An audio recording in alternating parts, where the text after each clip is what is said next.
I would have been 2, 4, 5,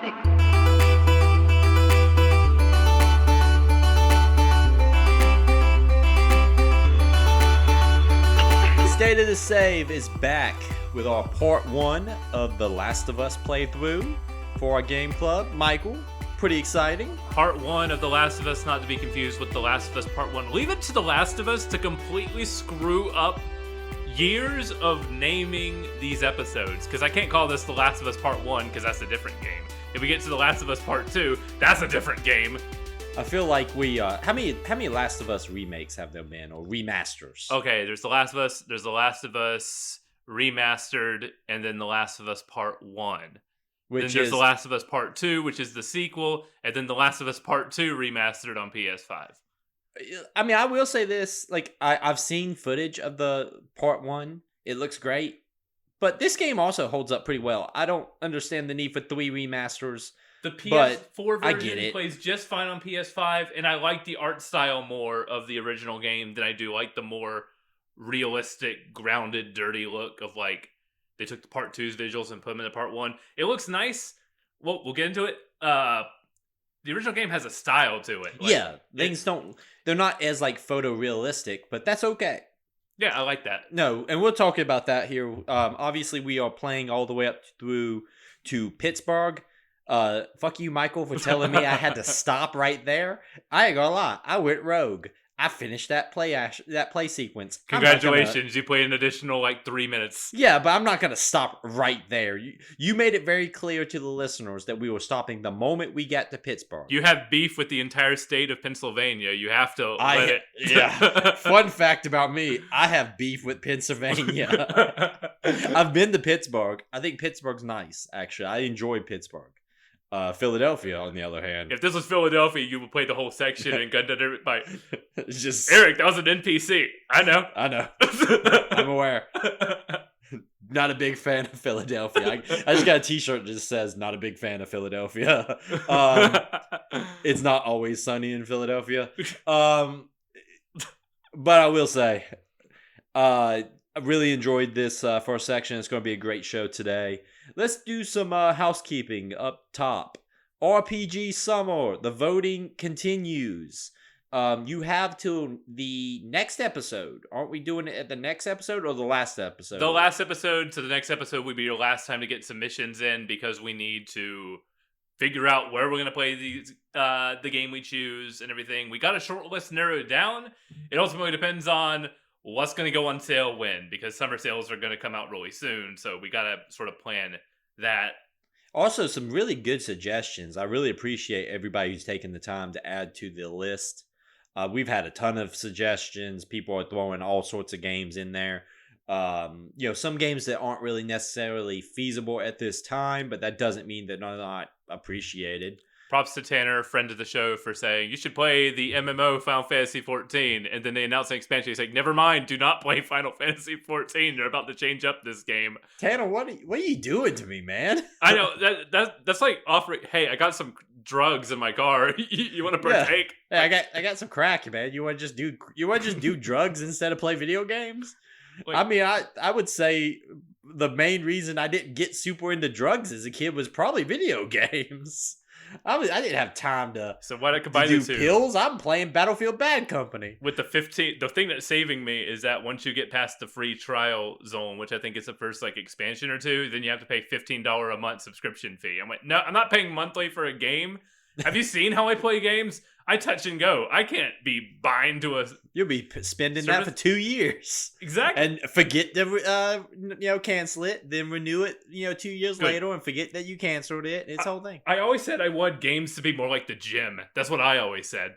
Oh yeah, I mean, remember we used to have to pay. We used to have to pay to play games online. Oh wait, we still do on the Xbox. We do on PlayStation. Oh yeah, you do on PlayStation now. Yeah, okay. I remember PlayStation used to be free. Damn it.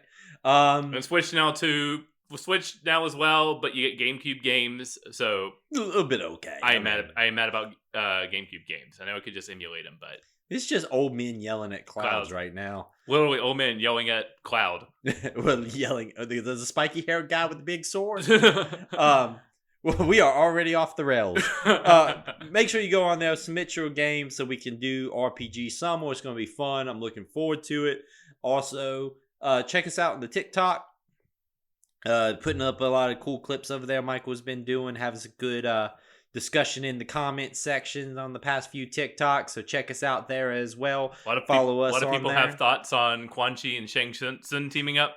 And they're arguing. I'm used to them yelling at us, but I'm not used to them yelling at each other. Isn't it fun to like just set a video and then people argue in the middle of it? You're like, my favorite thing it's like someone getting into a fight in the middle of your restaurant. I'm like, I just gotta watch how this plays out. I was talking to someone a few hours ago, and I say I love drama when it's not my drama. But my favorite thing is I'm so used to them yelling at us in the comments that I'm not used to them yelling at each other. And so I'm just sitting there going like, wait, when did they yell, yeah, fuck Eric and Michael too? Like, I'm not used to this. I'm ready to get tagged and dragged in there. Yeah. But you know what? It started out as someone being like, they can't do Deadly Alliance because Liu Kang is dead already. Oh, spoilers for Mortal Kombat. I gotta cut that out. No, just beep it real weird and we'll make it sound like you said something super offensive. Okay, got it. But they were like, well, that happens at the beginning of Deadly Alliance anyway. And then, sure enough, butting heads continues. Yeah, I don't know. I mean, so it's weird. It's weird because it's based off a comment in which you just said, I hope they use Deadly Alliance as the base, which is really, you could do anything spectrum. With that. That's like saying that I hope that, the Resident Evil movie used the vibe of Resident Evil 7. Like, it's a broad statement, but they really, they dove deep into there, and they're like, dove deep. I don't know what dove means. Are you implying people on the internet take things literally with no nuance at all? Never. You know what, though? I love them because they're helping us with the algorithm. So anyway, mixtape. We ain't gonna talk about that. We're just hitting all the things. I had my mixtape rant last time. We should probably put that up there. That would drive some comments. But no, I think definitely go check us out on the TikTok. All sorts of fun going on there. You can go yell at people in the comment section too. We'll put some more stuff up there soon. Yeah. Michael. Yes. Let's talk about some video games, man. Let's talk about some video games. You had a game that I don't know what you're about to talk about, but you have an exciting game you want to talk about? Yeah. Hit me up with what you've been playing. Okay, so I was in the mood. Your conversation about mixtape got me sort of in the mood for I want like a shorter kind of pseudo-narrative like driven experience, but I was like, well, $20 is a little steep for me. What's on sale? I got a gift card for $10 for the Best Buy. They're having a big digital thing going on right now. What can I get for like $3 to $5? Michael loves a deal. I love a deal. Art of the deal is what they call it. Yeah, Michael, if you go video game shopping with Michael, I have never seen a man stretch both gift cards, birthday discount, the cash in his wallet, the coins found in his couch. That man would stretch that into 10 video games. Yeah, exactly. Like, I mean, I'm not criticizing you, but it's fascinating to watch because I don't think I'm smart enough to do that. I'm just like, I want this one. And you're like, if I move this one's available on eBay right now for $20. This one I can go buy from behind the guy at the 7-Eleven. I have $8 on my Venmo account from when Eric paid me to buy Monster Energy. I'm gonna shift that over. Then bam, this boy math. This $30 game is now $22, which means it's like $20. Yeah, that's a deal. I'm running away with this. I base everything around the monster economy. I'm like, it's a monster's a little bit under $4. If something is the equivalent of 3 to 4 monsters, that's not really that bad. I go through like 2 or 3 of those a day. So I'm like, that's okay. I can justify that. When you start getting into 5 to 6 monsters, then I'm gonna be like, well, can the budget sustain this? Can we survive this? It's amazing that like we went from even like the past couple years being like, oh, that game's about as much as a tank of gas, to this game costs as much as a tank of gas. I mean, I think I said on the last episode, there was multiple times I'm like, this is cheaper than a tank of gas. Just buy this video game and stay home for the next week. I think that was my argument for mixtape. Yeah. I said mixtape is only $17. You can't put hardly any gas in your car for $17. You might as well just buy a mixtape and stay home tonight. But you know what game I bought for $3? What you buy? Sayonara Wild Hearts. Okay. Yes. Okay, hit me up with it. Do you know this game? Vaguely. I'm not familiar with it super... So Sayonara Wild Hearts is a pop album video game that plays like a level-based temple run. Okay. Yeah, with like different scenarios. Like it starts out with you like collecting gems on a highway sort of thing. There's a lot of like motorcycle stuff, like insane visuals. But I need to give you guys a sense of the soundtrack. So what I'm going to do here is I'm going to play the song for the opening titles, and that kind of creates like what type of music we're dealing with, because pop music is a wide spectrum. So I'm gonna hit you up with the title track. Something's changed, and I didn't know you're slipping away. Everything is strange. Please don't let go. Sleep away the day.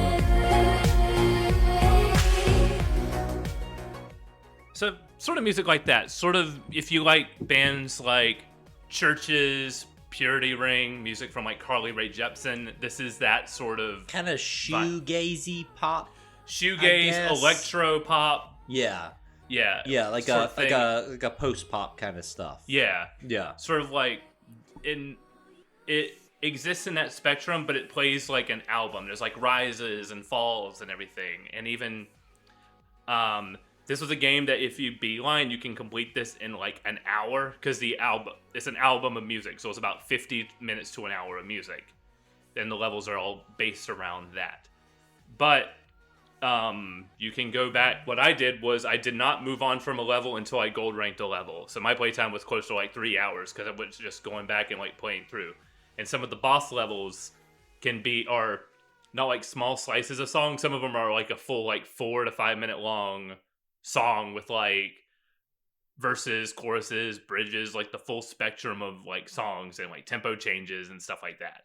So it was just an enjoyment to like play through. Like a 5 minute level did not feel like a 5 minute level. It was like, as I finished, I was like, let's go again, let's run it back. I'm going to listen to this song again. I know where all the roots are to get the high scores. And ultimately, pop albums are mostly about like love and loss, and this is a breakup album.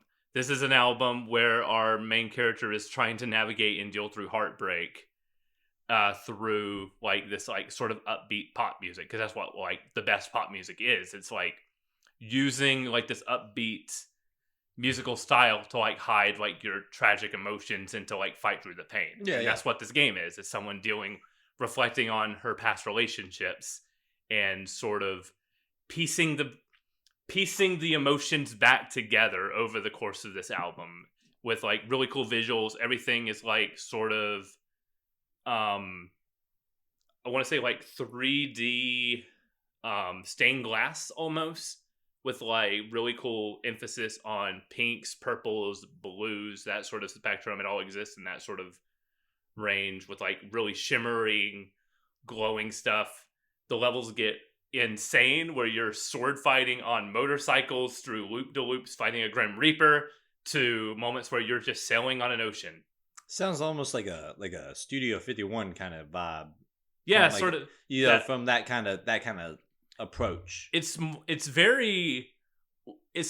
indie Dreamcast is how I would describe it. Okay. Everything from they have Queen Latifah is the only voice in this game, and they have her like read the intro to levels, and as well as like the really echoey arcade voice. So silver rank, gold rank when you finish a level. That's pretty cool. So it's really cool. Like the really echoey, like you finish a level, you finish the song, and as the song fades and crossfades and whatever, you get gold rank. That's pretty cool. What I really want to do now is I beat the game and got all the gold records, as in I completed the main story. But now I unlocked album mode. Now I can play this game instead of a level-based experience, one seamless hour-long sprints. That's what I was about to say. That would be really cool to play it as like a continuous piece of Yes, music. they have that, and then I also unlocked no death run. Like, Ooh. no mistake run through this whole album. And I'm like, that sounds stressful, but also a lot of fun. Also, if you're doing that as a relatively short game, it's not as big of a deal if you take a shot at it. Because, like, you know, if you get 45 minutes into it, you're almost there. But, you know, you're not losing a ton of progress if you do get It's not like a Doom run where you're 15 hours in because you're playing careful and then you, like, fall into lava. Yeah, you fall into lava or something, and you're like, God damn, guess I wasted my time.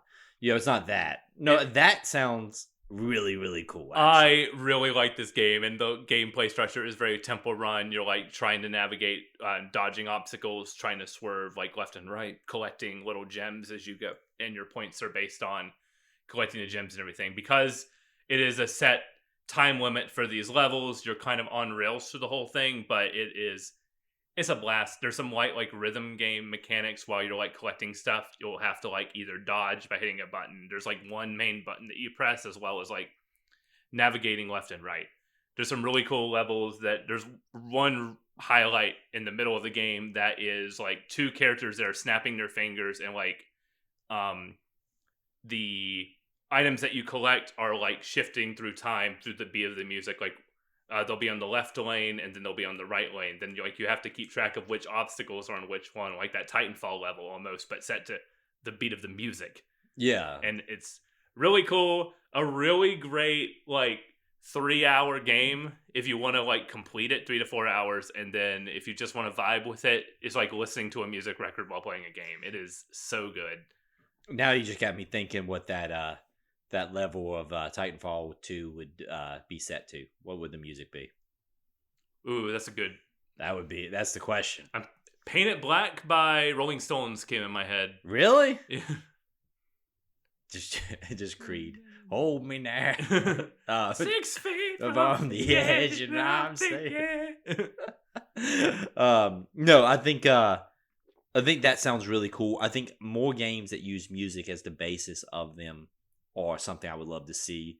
You know, I don't want to do the mixtape talk again, but I thought that was one of my favorite things about that game was using music as a, you know, just this, like, how it's a touchstone to the moments in life for most people, and, like, how that affects people as they move through. And this is, like, about, you know, like, loss and breaking up and stuff like that, and how music can be tied to certain moments of time or memories of people, and how the music can, like, adapt and change. Man, I'm at this point in my life now that I love short games. Short games are great. If you can get it on a sale, like, if you can get it for $3 like I did, Sayonara Wild Hearts is a perfect $3 game. $15 might be a little steep for a game you can finish in an hour. True, but yeah. That's how much. But what's a vinyl record costs? Yeah, you know, more than that. Yeah, but I think also I'm at this point now that, like, I try to look at those games more like how I would view the experience of going to the movie theater. Yeah. You know, like, you know, if I go to the movie theater, I spend almost $20 at this point to go to the movies, and I only get 2 hours of enjoyment. I still think that's a fair trade if I really enjoy what I went and saw. You know, 2 hours of a game for $15, as long as it's quality and it's so packed full of all this stuff, it's a fair trade to me usually. Mm-hmm. But no, I think that sounds awesome, man.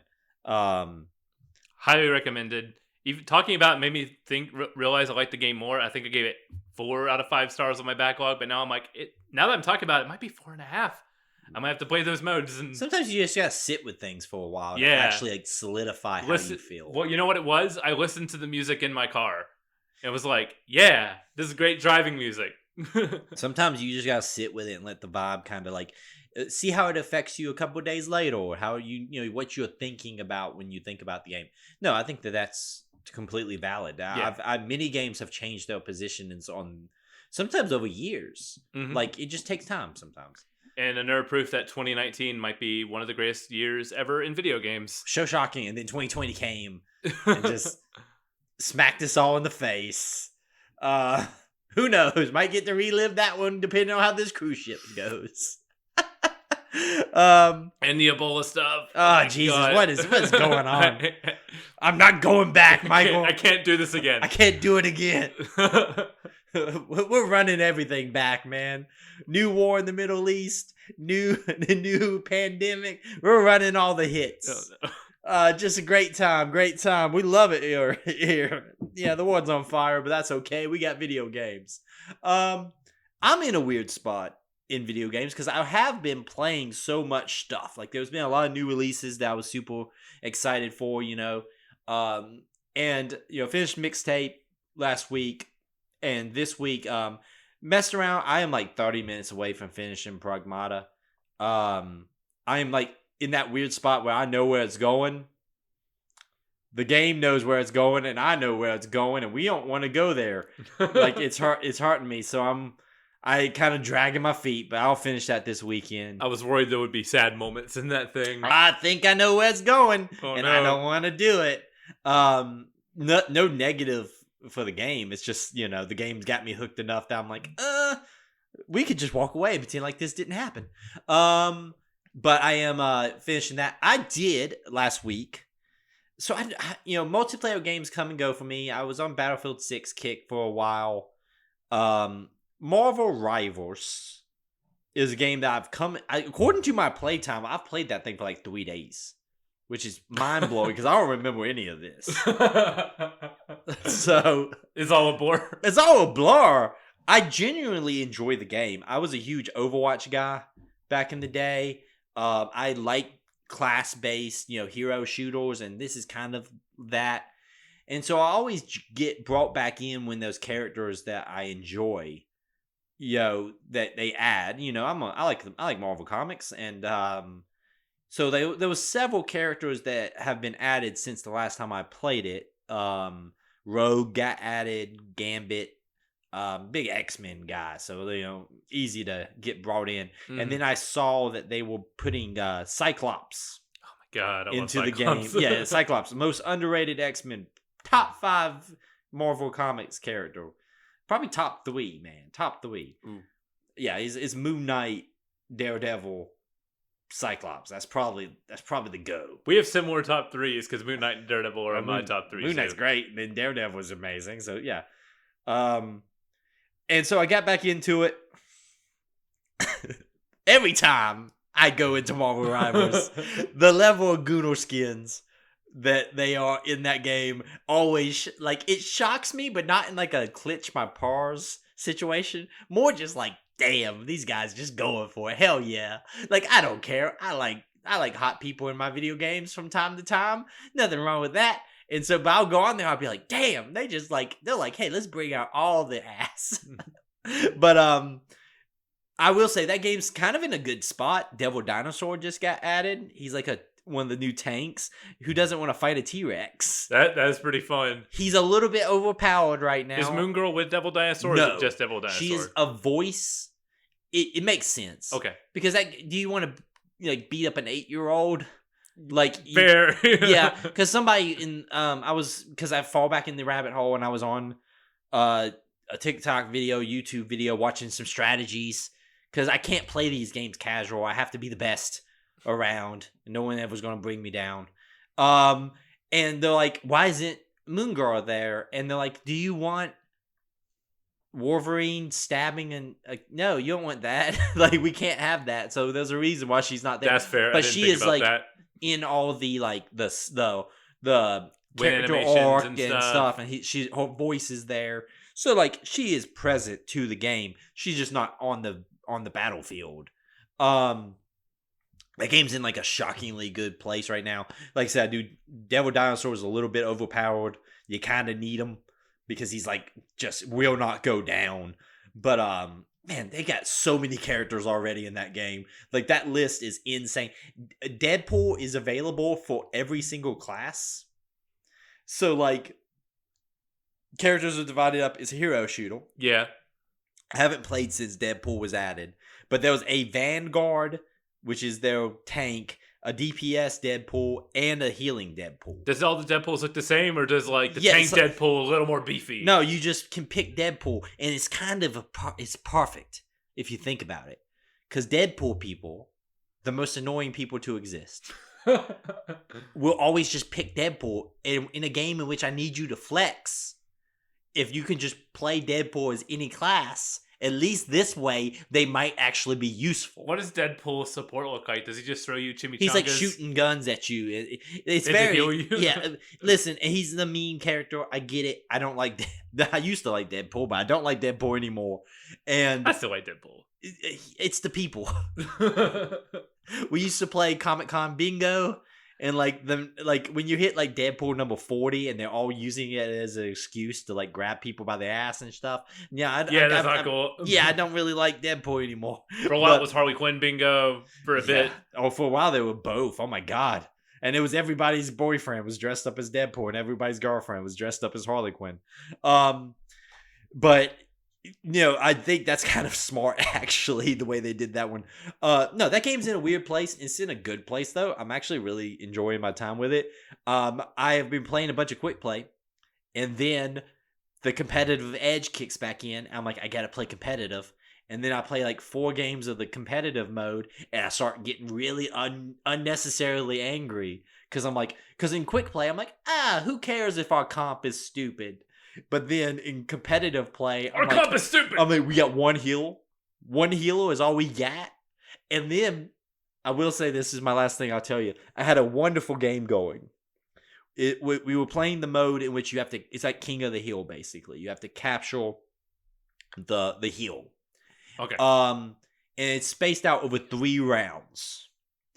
First round, we get demolished. And one of the opposing players just puts in chat, could be AI, could be bots. And apparently my team took that personal. My team took that personal. Because the next thing I see is just a detailed breakdown from 2 of the players. We need the following comp. And everybody, without any bitching, just swapped to like the militaristic perfect comp. And we proceeded to beat them the next round. And it was just 5 people straight. Could be AI from us, which then pissed them off.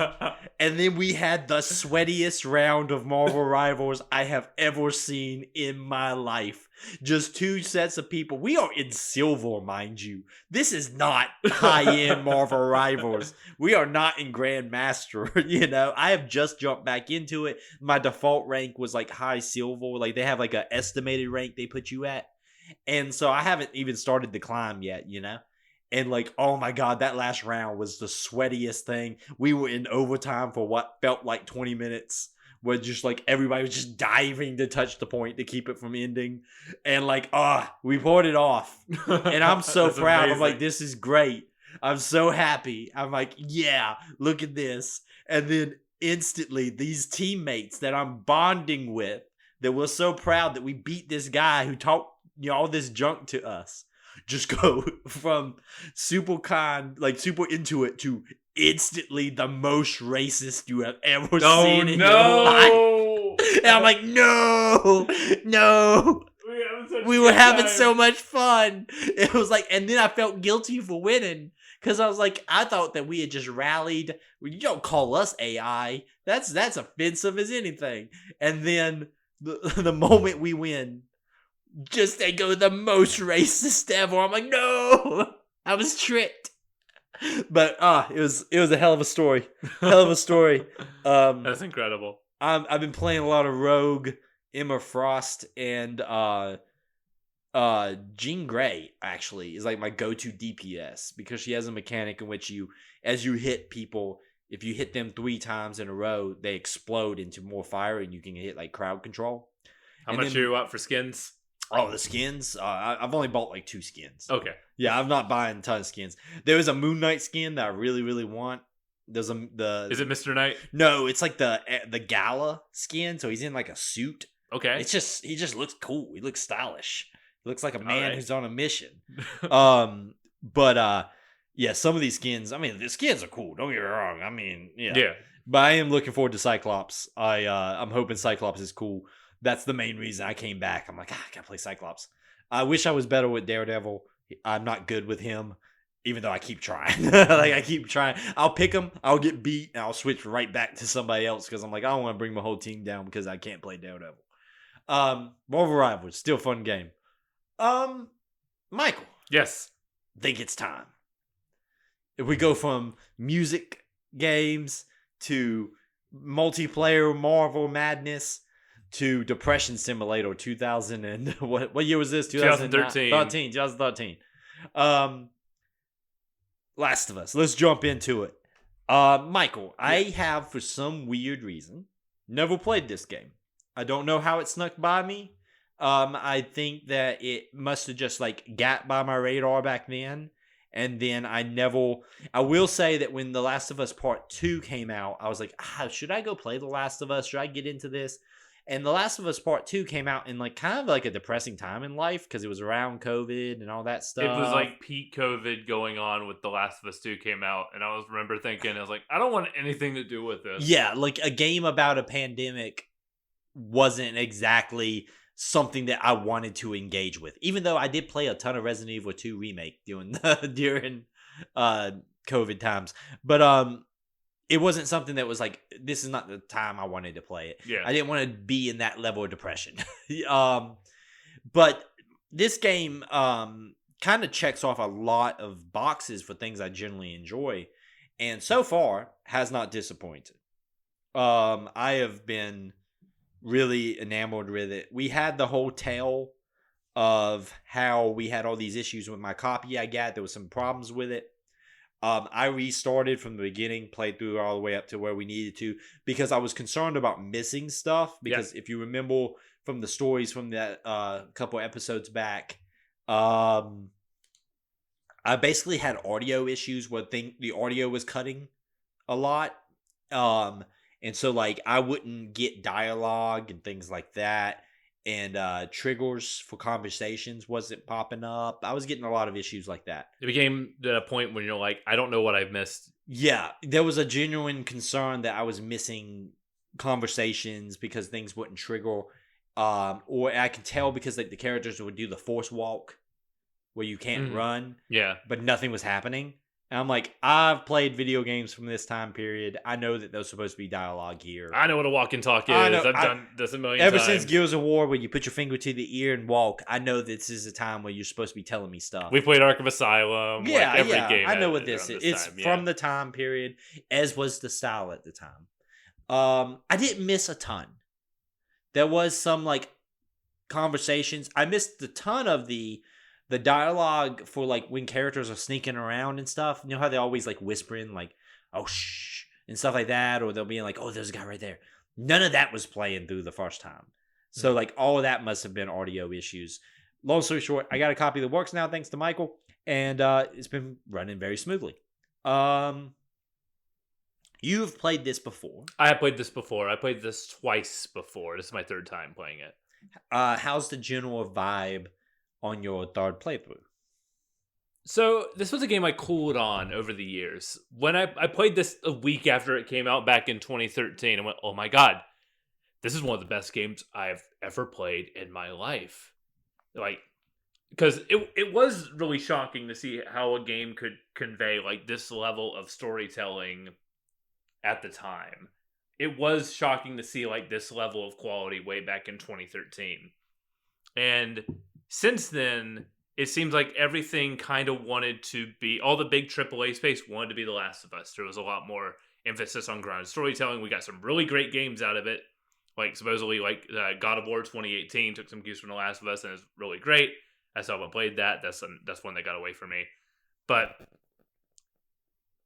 it also led to a point of like, we need to pump like all sorts of like cinematography and stuff into the games. We need these to feel like movies. Remember the Order 1886 where they're like, we need letterboxing in this game. Just like, and a lot of like slow, like methodical stuff. And it's just like, so it's been a long time since I went back to it. Coming back to it now, I remember why I loved this game initially. Okay. I've never fell out of love with it. It was always on my top. It's always in my top 100 games. It was always in my top 50 games. But playing it again goes, oh, right. There's a reason why this game is as important as it is. And we're only at the beginning of it still, but like the way I remember like things playing out is like, oh yeah, I was like invested into this story from the beginning, and like reinvesting myself into it like is a really cool feeling again. Because sometimes when you revisit a game that you love, it doesn't always click the same way. And I wouldn't say this isn't like clicking the same way as it did. I'm not like, oh my gosh, the storytelling games don't do this. No, I'm like, this is a really good one of these, right? I think sometimes we can get into this mindset of a game is so in the moment. You know, like we get a game that comes out and it kind of makes like, hey, this is like the new hotness. Video games look like this for a few years. And then you kind of start like not remembering what made that initial game feel that great and feel that special. This is kind of like one of those first, like when Sony started getting really into these like major AAA titles. It was like in the peak of like when they was like, hey, the Uncharted's, the Last of Us, the God of War, like the relaunch of God of War, Horizon Zero Dawn, Horizon, Spider-Man. But like each one of these are like serious major AAA titles, and you're like, hey, sometimes they kind of start to all blend together a little bit. We kind of lost like what happened to like the fun like mascot-y cartoon. Yeah, that's why Astrobot was like such a big deal. Yeah, I still need to play that, but I digress. I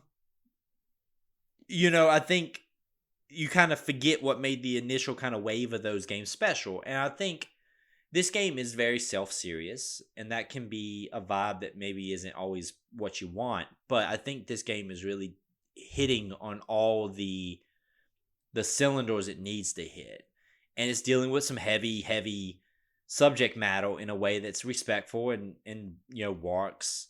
It doesn't feel emotionally manipulative. Yes. It feels like emotional things happen because that's the goal of the story. It's not the goal of... It's for the character's benefit, not so the audience just feels sad at it. I always talk about a movie I would never watch ever again, but I think is amazing, is The Road. Yep. I would never watch that movie again, but it's an amazing piece of film. There's a scene in there in which the father is teaching his son basically how to shoot himself if something ever happens to him. And that scene is just a fucking gut punch, right? It's not done to be emotionally manipulative. Like, it's not trying to be like, let's really get him tired. It's just this raw, horrible scene, and you as the audience can't help but feel it in your gut. And there's a difference from like, this is the tear-jerking sequence, and a story instead just having moments in which you just feel like this is raw emotion, and I can't not feel it. And I think The Last of Us does a great job at trying to lean more into these are just horrible things that are happening, and less into these like, this is the moment in which we make you cry. Yeah. Like you can tell there's two different kinds of storytelling in those moments. And there's several moments in this game that have those like raw emotional gut punches, but it doesn't come across as like cheap. Like a cheap trick to make you cry. And especially one of the later ones in this section is played fast because it has to be, and played as this is just something that happens. It's brutal. It's brutal. It sucks. You gotta move on because that's what this world is. There's two major sections that made me feel that way, and they both are played differently. Mm-hmm. But let's jump into it. Okay. Right away, like this title screen sets the mood. It's just like very slow, like a violin almost sounds like a shrill violin playing as you just see a window pane halfway open, some vegetation, and like wind blowing. And right away, they're going for something here, which you could read at the time, loading it up on the PS3, like, wow, this game looks amazing. I still stand by this game does look pretty good for the time. I mean, it leans into its it's trying to go for as realistic as you can on the PS3, but it still has like that sort of artistic style to it that I think the remake kind of loses a bit, like going for like total photorealism. There's a lot of color in this game. Like the oranges, the greens, the yellows. The greens in particular Right. are like these like really rich greens. And they like cut through like the dirt and the grime to show like life is still well, I think obtainable in this world. it plays heavily into the fact that the infection is organically based. Yeah. But like, yeah, the green kind of like, it's not like this gray, which was something that was like the piss filter of the time, right? Remember how games for a while there, everything was kind of like yellow? We just played Metal Gear Metal Solid 4, Yeah. which is a victim of that, you know? This is like, it has these like really rich greens and overgrowth, and time has worn things down. The natural world is taking back over the earth, and I can do really, gritty without gray is what this game like speaks volumes through. Like even like the sections that are like dark and everything, those still have that switches from like playing with color and playing with like lighting as you do in a horror game. Because I wouldn't say people are calling this game like survival horror. Kinda. I view it more as like It's survival. I wouldn't say survival horror. It's more survival like thriller. Yeah, I don't really find this game horrific in like a survival horror. This isn't like a game in which I'm scared. It's a game in which I'm like invested in the. It's thrilling in those moments that are like kind of jump scares, but there's nothing that's like terrifying. Like I don't have the feeling of like trying to pushing a door open in Resident Evil 7, not knowing if, you know, Jack Baker was about to break through a wall. I'm not having the feelings of like going down into the dark in like one of the games like I'm trying to think of something that's like a PT when you're roaming the house and stuff. That's not the feeling I'm getting. It's tense, but it's not tense, but scary. Yeah, it's not scary, and maybe that's just also. Everyone's got different tolerances for that stuff. This game might be terrifying for you. Yeah, you know, some people find games that I would never consider scary, terrifying. It's just everyone's got different tolerances. Yeah, but it's more the emotional kind of kick that the game carries. Also, I mean, very heavily into stealth mechanics and things like that, which I didn't quite anticipate. I think they were done very well. Let's jump into the story here. I really love this cold opening, this whole opening sequence with I wouldn't say cold opening, but the opening. It's a cold sequence. open. There's no it's the sequence before the opening credits. It's a cold open. Right when you hit play, you just get Naughty Dog presents a Sony game, and then we cut to Sarah sitting on the couch waiting for her dad to come home late so she can give him a birthday present. Shocker, everybody. Dad games hit hard with Eric. This opening sequence is rough for me. Right away, you're like, I know what's going to happen, and I don't like it. I was aware. I knew what was coming. Forgot to talk there. You said this was one of the like two things. I have two spoilers. That is one of them. And that's a tough sequence for me. It's done so well, but the sequence when Joel and his daughter are sitting there on the couch talking, and then when she wakes up that night and roams the house looking for him, that sequence is specifically terrifying for me. Mm-hmm. I had a moment as a young kid. I'll never forget it. Middle of the night, woke up, and the house was empty. All the lights were off. It's completely dark. It was probably about midnight, 1 o'clock, but I was very young. And my parents were gone.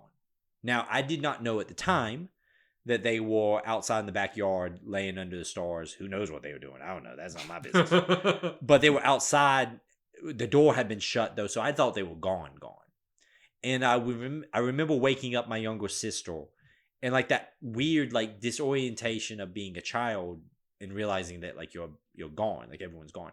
And that whole sequence is so like reminiscent of that from the children's point of view. But then as a father now, the sequence of like Joel has known something is going bad, and that feeling of like still wanting to keep your kids separated from it. Yeah. Like Joel has already been outside. He is interacting with other people.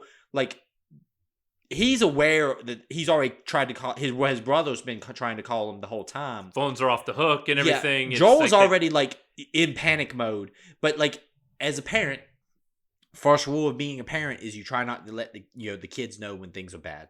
And so like it's this really raw emotional thing for me when I was like, he's trying to figure out what to do, what we're going to do here. And you still don't wake the kid up because the kid's asleep. You want to keep them away from this. Yeah, so and like, he's out doing his own thing. Yeah, he's checking on the neighbors, basically, is what he was doing. She wakes up because Tommy calls, and he's just like really calm, and he's like, "Hey, I need to speak with your dad. Is your dad around?" Like, like something. I really love Tommy also. Yeah, Tommy's he's a great example of what a family member would be, because he's not panicking because he cares about his niece. But like that, but then you see the difference between the conversation he has with Sarah and the text messages that he's been sending Joel, and the conversations in the car. Yeah, about how you get their philosophies on this whole thing through. We know these characters in this story based on how they play in the next few minutes. But while you're still upstairs, there's a really great moment with Sarah when you're walking. You see the news report. You see the explosion on the news report, and then you look over as you see the hospital like go up. It is such a great use of, I don't want to say cinematography, but like use of environmental storytelling, both in like the foreground and the background together. That is so well done. This opening, where we still have a lot to do, is so handcrafted for making a really good. This is one of the best openings in a video game. I would say. I think. Yeah. Oh yeah. One of my favorite things is how this opening plays with tension, and so when things go horrible in the ward, it's not this like action-packed moment like you see in movies. It's like pockets of chaos. Does that make sense? It's like tense, calm. Exactly. We get the explosion. We go down the stairs and things are calm. We hear, we're exploring the stuff around. We see the newspaper about like sudden like spikes of infections and everything. Then things get we go to the door. Things get tense again when we hear barking. You remember, okay, I think playing this in a post-COVID ward. Yeah. It's fascinating. Because remember when that started, there was like this uneasiness at first. Something is wrong. Mm-hmm. We don't know what it is. Should we be nervous about this? Should we be concerned? I was a father with a young child at the time. And I remember like there was this like, hey, there's bad news today. They might be shutting down the schools, or they might be shutting this down. And then like you go home that night. The NCAA is going to play without fans. Okay, makes sense to stop the spread. And then the next day, the NCAA is not playing at all. Yeah, just like overnight things were changing. Yes, but then there's all these quiet moments. The nights when you go home and you're like, hey, they were talking about they're talking about shutting down work next week, but you still have dinner that night. And then the next day you get the news that they shut down work. When that summer there was a lot of protests and riots and things like that. You would be in a city where there was protests a few streets over, but then these streets over here were quiet. Like things are not like how they are in movies, where it's all just chaos everywhere. And one thing about this sequence that I really love about it is it creates this tension that's very realistic. So when Tommy there's the it's not a clean escation. There's rises and falls until we get to the big moment, the panic. And so when Sarah finds Joel downstairs, there's a sequence which he gets inside, gets a gun, and he shoots what we find out is it's the neighbor, but he's been infected. And the panic of like, oh my God, I shot somebody. One thing this game does very, very well is it doesn't trivialize violence. Violence is not soft in this game. When you choke somebody, they grab at your arm and try to scratch your arm in your face. When you stab it's nasty. It's not a clean stealth takedown. There's levels to it. You start choking him, and then you bring him down to the ground as they slowly Ellie will say things sometimes like fuck Joel, Like when you do something, and even though you are killing something that is trying to hurt her, it's just the rush feeling of violence being, insane. And this whole sequence is just that. When Tommy gets there and you're driving, I love the drive. Because, first of all, you're on back roads. Joel doesn't live in the middle of the city. He lives in like a suburban, almost country part of the town. He lives in what I would view rural Texas sort of thing. It's rural Texas. Like suburban. He's outside of like the major city. You get the road sign, and I think it's like San Antonio to the right, Austin to the left. But he's like in like what would be like a smaller town is where he's from. They have a single hospital. They have like, but I love the drive because they're driving these back streets. And every once in a while, a car will fly by. And controlling Sarah, no point.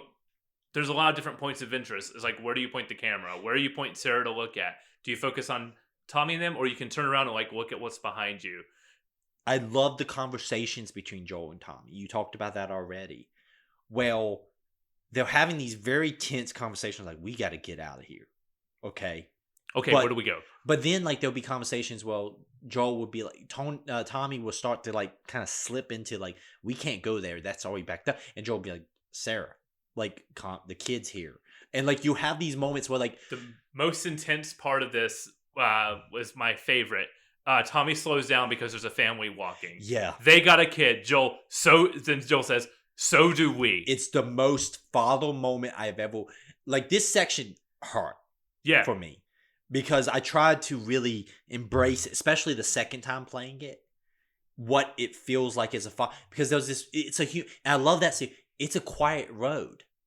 Nothing's going on. They're not running from a infected. They're just on maybe the car broke down. You do see family like loading stuff into their car too. Yeah. So you see a lot of stuff that, and like I always think about that during the like I always go back to the COVID thing because I think it really affects here. I had a child during the shortage on formula, and like the panic of like those things become so important to you as a parent because like you have to these things are massively important. And you think about these moments of people like trying to pack bags because they don't know where they're going. When you coming back, and this scene when you pass them, because Tommy's like, they have a kid, man. We are because both him and Joel are kind of good, probably good people, right? Yeah, but they're in this insane spot, and Joel's in this spot that as a father, and as a human being, you're like, yeah, they do have a kid, but I got mine, and I can't take on everybody's kid problems. I gotta protect, mine. And he doesn't say it in this cold, callous, like action hero way. He says it as a man who's like, yeah, but I got a kid too. And like I know how things are bad because I had to shoot my neighbor. Yeah, like 2 minutes ago, and I can't risk her for them. Like I feel for them, but I can't risk her for them. And it's a gut punch. There's another sequence. Freaking Troy Baker, man. Oh, the man has. Oh man, I've always been a fan of him, but this is his defining role for sure. I can already tell. There's the sequence in which you get. There's a moment he has such a throwaway line, and it fucking killed me.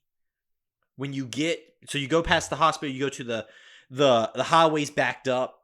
Joel's like, this is not a good idea. We can't be on this highway. And you go down towards town. And that's when things really are hitting the fan. Cars are crashing because they're infected everywhere. People are just running because they're just being chased. When you have to leave the car, Joel picks up Sarah. He says this line that it fucking hurts, man. He just close your eyes, don't look. And it's this human moment and the line delivery is perfect. It's fucking perfect.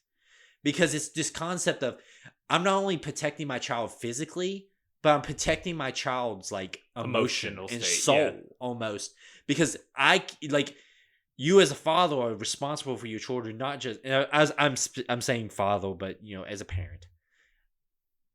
You're responsible for people, more than just like the physical side of things.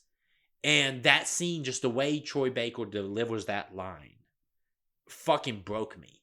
It's such a throwaway line. It's not one of his fancy speeches. We're not even at the gut punch yet. No, but that's the thing. That line was more painful than the gut punch. because I felt that concept of like, just don't look. Dad's going to get you through this. That whole sequence is perfect. You know, we switched to control of Joel in that sequence, carrying Sarah. I love Tommy in this because Tommy is like just as protective of his brother and his niece as Tommy is a hero in this moment too. Like Joel's our hero in this moment, but also Tommy is as well. You know, it shows that family is more than just, you know, the parenthood. Family's a very big theme of this game. Yeah, already I can tell. Yeah. And family comes in different ways. Mm-hmm. The scene where Tommy holds them off it goes back to that. It's not done in like, now it's time for you to cry. It's just like horrible things are happening and we have to keep moving. Mm-hmm. Joel doesn't get to have this long conversation with Tommy like, I miss you, I love you, I now never forget what you did. There's not a speech. It's just, you have to go. Get Sarah. You can't stay here. Go. And that's how life is in these horrible moments. You don't get these big speeches. Bad things sometimes happen and you just have to keep moving. And like, that was such a major thing for me because it's such like, now we find out that he is not dead. But that feeling of just like, his brother might just die right now and he got to say 2 words for him before he had to go. Yeah. Because he's got to keep his daughter safe. We don't have time to process. We got to keep moving. And that's a major factor in how this story is told. And I think it's a very, like, one of the reasons why it's so gut punching. And we get a breakthrough. We see a light at the end of the tunnel. Joel's being chased. All of a sudden, military shoots the 2 runners behind him. And you think for a second, all right, we're safe. Everything's clear. He gets a call on the radio. Says, I got 2. He's got a kid with him. Yeah. And the scene just changes. Well, and also my favorite thing is, even this is supposed to be a bad guy moment, right? Mm-hmm. He shoots Joel's daughter. But even then, they don't play it in this way of like, this guy's a horrible monster who just cold. And he's not Hunk from Resident Evil who just like, bam, bam, bam. You know, he's a dude in the worst possible situation ever. He doesn't know what the hell's going on. And he just saw zombies and they're just run chasing this dude. It's very clear no one knows what's going on. So they're like, well, dude, if he just came from where the infected are, he's probably infected too. You got to shoot him because if you don't, everyone back here is going to get infected and we don't know what's going on. Like, it's one of these, and the shooting is so like cold. Like, it's not there's no slow motion. It's just brutal. And like, I feel it. Joel turns, rolls down the hill, and the military guy follows him, aims the gun, and then Tommy comes in, shoots him. Yeah. There's a moment of, I'm okay, and then they turn, and you just hear, like, oh no. And then the gut punch of, like, also, there's no, like, Troy Baker, he plays it at such a low level that it doesn't come across as, like, not reaction. It's, like, such a, like, it's the sucking of breath. And it kills you, man. It fucking kills you. And then it does such a good job of setting up how this man has become when we get the time jump. Yeah. Because we get, what, a 20-year jump? Yeah, 2033 is the year this takes place. This is where we get our opening credits. Yeah. At this moment is when it cuts. The Last of Us. It hangs on to Joel trying to comfort his kid in the most terrible, impossible situation here. Like, he's going to say, it's okay. Stay with me. Stay with me. It's going to be okay. Stay with me. And then it cuts. Then the perfect time for an opening credit as you're wiping your tears up off the floor. Oh, I do. I'm fucking not going to bullshit you. I was like, there was a little bit of tears running. Like, it fucking hit me. That sequence was brutal. And it's a testament to the portrayal of the voice acting crew and Naughty Dog's the direction, the writing, the performances, the gameplay design, all of it has to line up perfectly. One misstep, and it falls apart. Because imagine going through that. Imagine having like a situation where it was a hard combat scenario, or you didn't know what to do, and you failed it over and over and over. Or like there wasn't clear direction of where you needed to go. Yeah. So you took an alley that has like a walled off section. So you're like, oh, I got to go back this way. Actually, kills the pacing. Kills the pacing, takes you right out of it. They nailed every single step in this opening sequence. It is worth playing this game just to do that opening. Mm-hmm. I think that opening is I agree with you. I think it's one of the best openings of all time. This is how you start a game. This is how you start a narrative-driven game. Yes. We have our characters down. We have our themes. We have our characters. We have our writing. We have our tone. We have like tutorial that does not feel heavy-handed. These are things you're going to be using. We get our like more combat stuff later on, but everything is set right here. And then we get our world building with the opening credits, like some light stuff you hear. Although it's not clear exactly what's going on, you know there's like a vague group from the opening called the Fireflies, and you know because we played like we've absorbed apocalypse media before, we know everything's shutting down, militant factions are on the rise. But once again, I love how it doesn't do it like and everything ended in a day. It's like if you watch like the timeline, is like a degrading of society. Like the government is still operating for a while, and they're like they pass emergency this, they do this. These quarantine zones exist. These quarantine zones fall. There's a decision here. There's a rise of the Fireflies that want to change how the government is responding to this. The government cracks down on the Fireflies. Yeah, because the Fireflies like, we want the government back to the way it was, but the government's like, no, we're in a completely different situation. We're in martial law. We're in martial law, so it becomes like a military-esque government with Fedra. Yeah, who locks down all like these quarantine zones. And like you can kind of see both sides. Yeah. Like from like a more point of view. You know, obviously democracy and things like these are critical factors to our society as Americans, but you can also see the panic of like, we are losing control over this. If we don't enforce some form of order, everything will fall apart. Mm-hmm. So like, it's not like, and like, I like how it's like, then there's like insurgencies happening, whereas like, even as this infection's taken over, there was violence among the Fireflies and the government, and like, you're like, dude, everything is going to shit. And we get word like the Fireflies are sort of on their last leg. They're mostly being hunted down. Like I think that someone makes a joke like they're falling like fireflies and stuff like that. Yeah, they're not winning. Yeah, you know they are. There's a big crackdown on them. They are enemies of the state. People are encouraged to hunt them in. It's like infected or being a Firefly, you turn them into Fedra. Yeah, right away. And this is where we get Tess. I love Tess as a character. I love Joel. I like Joel. One of my favorite things is, so the game has now shifted perspective to Boston.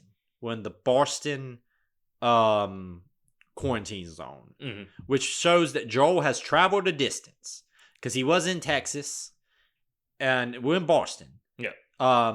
It took me a second, but we've been to a couple places, so I was like double checking. Yeah, Boston. The dialogue is so good here because it tells you what these characters have been doing. Just having a natural conversation, like, did you get in a fight? Yeah, with some guys. Don't worry about them. Are they dead? It's like they dealt with me, so of course they're dead. Okay, was it? It's like no, but they were tracking me because they know we're hunting this guy down for a deal that got wrong. So okay, deal that went wrong. Smugglers. Okay, we know that is. Context clues and subtext is a lot of the heavy lifting. There's no reason for Joel to sit down and be told how he's a smuggler. Mm-hmm. He's been doing this. He would know. And it's very much like, I also love that we are already introduced to this dynamic mid like time together. So we don't have, they're already, there's no like hard, like, we are smuggling guns and contraband into the quarantine zone, and this guy is blah blah blah, and he does this, and we don't like him. It's very much just done as a natural conversation, and you as a intelligent the deal went person bad. Can pick no, up. This was a different thing. The deal went good. I got our food vouchers right here. Yeah, like this will last us a month. And great. And I love also how they're clearly together, but like not played in this like traditional romantic way. That makes any sense? Yeah, because all sense of tradition is kind of like fell out the wayside. Yeah. So what is their romantic relationship? Because anyone could just go at any time. So let's just enjoy what we got. Yeah, like we don't plan for the future because the future is not guaranteed anymore. And like I love Tess as a character. I think she's a wonderful character. She is great from like the gameplay side too. Like she will just mess up dudes. Well, also my favorite thing is I love when you have partner characters in games who are just as competent as you are, both from a story point of view and from a physical playing point of view. Mm-hmm. Like, shit, I can't tell you the amount of times that we got in, like, big fights with infected, and like one was coming up from a blind side, and then a bullet took it in the head, and it's just like, thanks, Tess. And it makes you play more careful when you don't have Tess anymore. Yeah, you feel significantly underpowered. Mm-hmm. So the main thing is Joel and Tess have been working basically as smugglers in the Boston quarantine zone, primarily because they have been sneaking in stuff from the outside. They've had a shipment get kind of jacked by a guy named Robert. Robert? Yeah, Robert. Robert, yeah. And so Tess is kind of gung-ho about, like, we're going to go solve this. Joel's a little bit more... And then it's funny when they attack Tess, and he's like, well, what do you want to give him? He's like, I'm good right now. And they're like, let's go right now. I love that Joel's not like, no, we need to let this go. He's just like, is it worth it, though? And she says yes. He's like, all right. He's like, okay. It's not like Joel has some strong, more, quandaries with doing this. It's just like, do we want to get into the middle of this right now? And Tess is like, I do. And it's like, well, I guess, okay, we're going to go do it. There's some cool stuff here. Like, you see... just environmental storytelling out the wazoo in this section, like from the people lined up as they're testing them for infection stuff. You hear there's passing conversations about people talk about the fireflies and how they're being like gunned down, and how like the exclusion zones work and everything. Even like the way that they like people are just like, it's a brutal society. People are scrounging by, and there is a government body, but it's not really there to protect you or take care of you. It's just there to keep keep the walls peace, up and keep unquote. people from going completely mad. We got to keep the infected somehow under control. There was a significant underground of people taking and smuggling stuff in and out, and those significant like pathways and stuff around the city and underneath the wall and stuff. With that also, because there is that underground, means that there is a lot of infection coming in because people are going out all the time, getting infected, through the city, sneaking back in, getting infected, and then they've got to put that down. And then there was a active insurgency with the fireflies, which we even see a moment in which there's like a bomb goes off basically. Mm-hmm. And it's like, yeah, so this is a war zone on multiple fronts.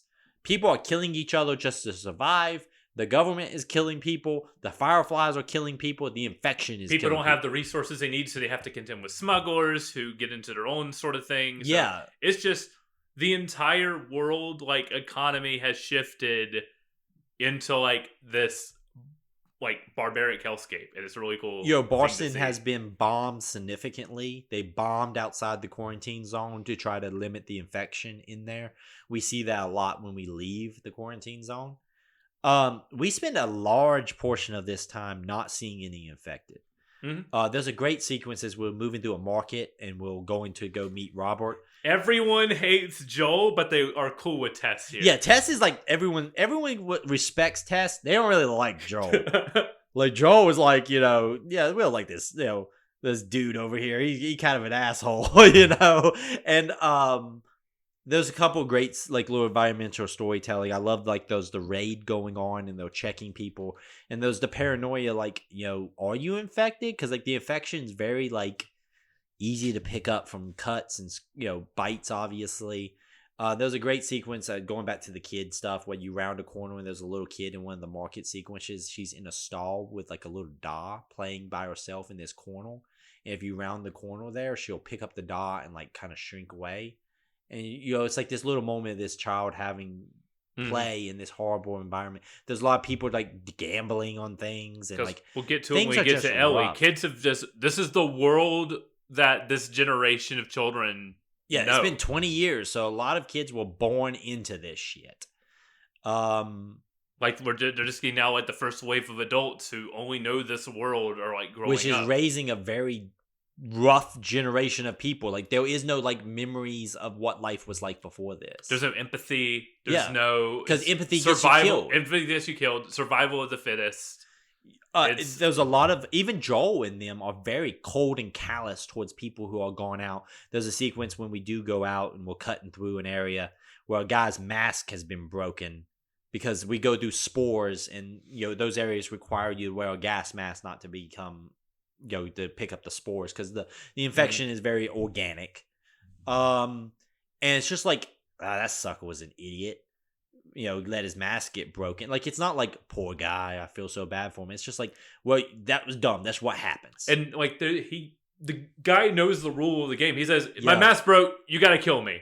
Yeah, he knows everyone knows the rules. Everyone has been through this for so long. That's just a matter of fact, while my mask broke, I gotta die. Yeah, and it's like, I hate this. I don't want to die, but you know what we gotta do. And don't let me turn.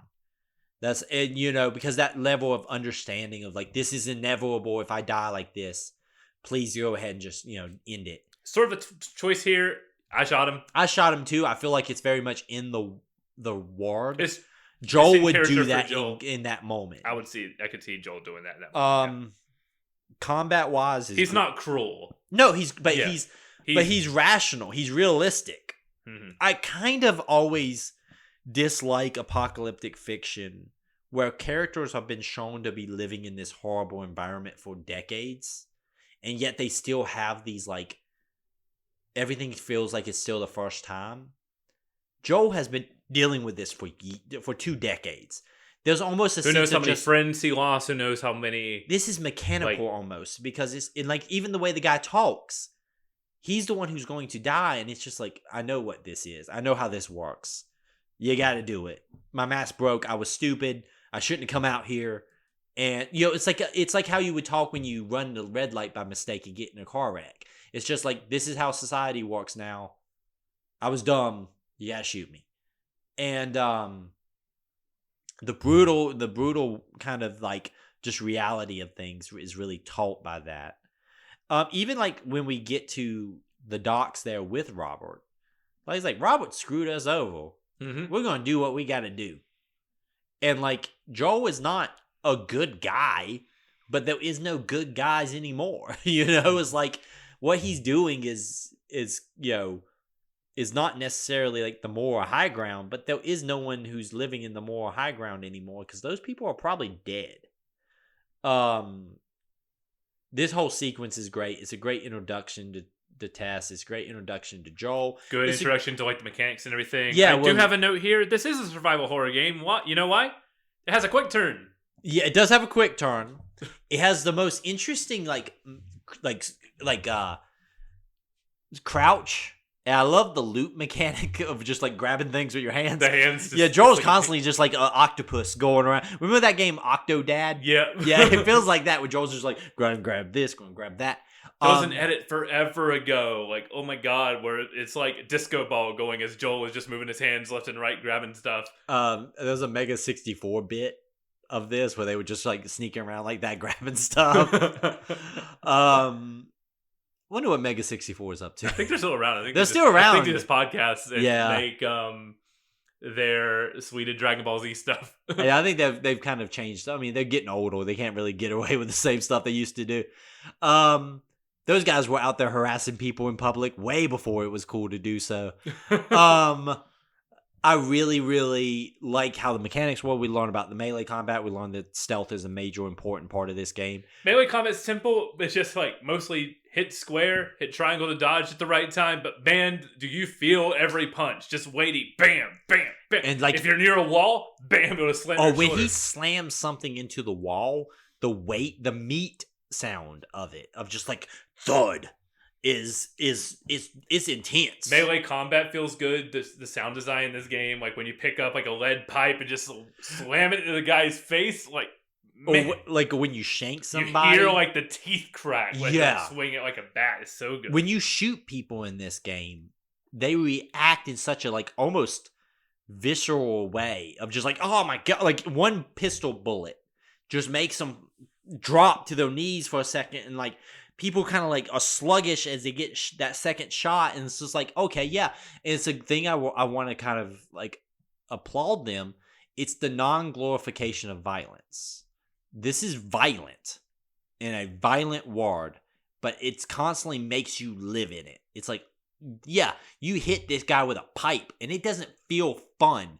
That guy bent over and you felt the bones break. You felt the breath leave his lungs. And Joel still has to do this to survive because that's the world we live in. See, like, that's an interesting conversation because I think some of the criticism with the second game was that they made the gunplay too fun, where it felt like it was glorifying like some of the violence and everything. Yeah, I'm like, I'm having a great time playing this. I don't think the gunplay in this is fun, but it's effective. Mm-hmm. But I have seen like compilations of people playing the second game, like doing almost like SWAT style clearing of rooms. It's like Metal Gear Solid 5 almost, with like transitioning between like kills. This is not that. This is slower and more deliberate.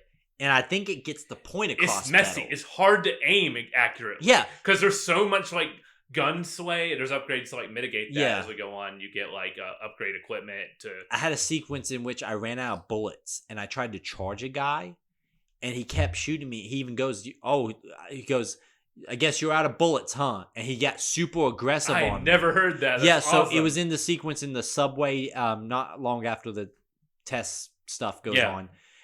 Where I tried to charge him after I shot at him once. And I ran out of bullets in my pistol. So I was like, I got the board. I was going to go beat him with the board. And he just got super aggressive. He's like, I guess you're out of bullets, huh? And it's because he's like, the AI is very big about like understanding that like if they have the upper hand or not. So if you are out of bullets and you are like in a retreat status, they get super aggressive. They'll start charging. If you fall back, they start charging. It's just this feeling of like, if you start charging through, they'll go to cover and start picking you out. Or if you start killing their friends, there's like a panic that kicks in, and like nothing kind of makes you have like a mixed reaction. And like there's a moment in which I hit a couple of enemies with a Molotov cocktail, and like I'm like it was like a very clean like attack. It was like 4 of them. I hit 2 with a Molotov cocktail, and then dropped one with like a single bullet to the head. And the other guy like panic runs, shooting like behind him almost, and it's like. In most games, that would be like this power fantasy of like you taking down all these enemies. In this, it's almost like kind of pathetic because this guy's panicking. You're just like stalking up on him to kill him. Like I said, I think the one thing this game really does well is it doesn't like bask in that feeling of this is not glorious and this is not like fun. This is brutal and this is necessary in this world. And you are going to feel what you're doing to these people. Like throwing a brick into somebody's face is not fun. It's brutal. You feel the teeth. I mean, it's fun. I was about to say, let's not be hasty. Throwing a brick into a guy is fun. It's fun. But it's like from a gameplay point of view, the way the character sells it is just like fucking my teeth. You know, like it's nasty. This whole gun situation is mostly an excuse for us to meet up with the Fireflies. Yeah, Robert sold the guns to the Fireflies, and we get some explanation here that Tommy became a Firefly. Yeah, Joel didn't ride with him. Mm-hmm. Joel wasn't supportive. He was like, go with God on that one, do what you gotta do, but I can't do that. Well, it shows that like this is a complex award. These organizations are different people are being pulled to different sides. Like I could see Joel being like, these guys are crazy. Don't be involved in these people. And Tommy being like the more emotional ones, like I believe in their cause. We can restore some like good and try to turn things back to the way that and Joel is also he's lost too much. He's like, I'm just trying to make it through tomorrow, man. And like you could, but like both responses are valid. Mm-hmm.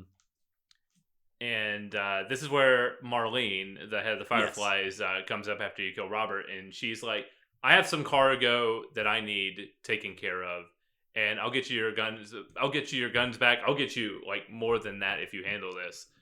An offer you can't refuse, basically. Basically, yeah.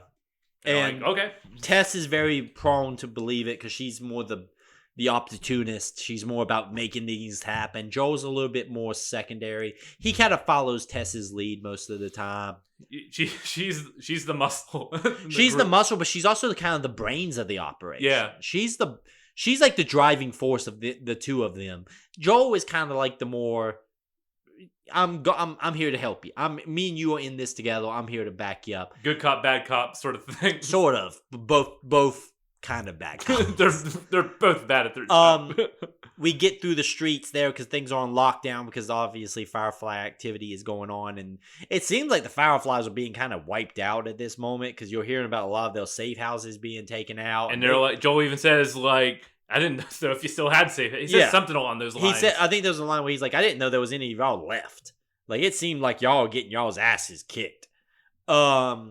Which is interesting because there was an attack early on in the day, but you can kind of tell it's like a desperate, like last breath of they're going down. Like they're not coming out of this well. Mm-hmm. We go and meet the cargo, and that is Ellie. We have no explanation necessarily why Ellie is important at this point. That's very secretive. They're like, I can't talk about it. Just so there's a good line.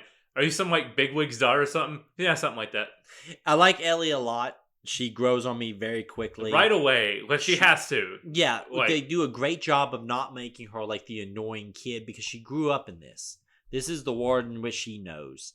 And therefore she is like still competent. Like she's as competent as most people are in this world. It's a great scene with Joel and her when you're just kind of walking. She's kind of bothering Joel.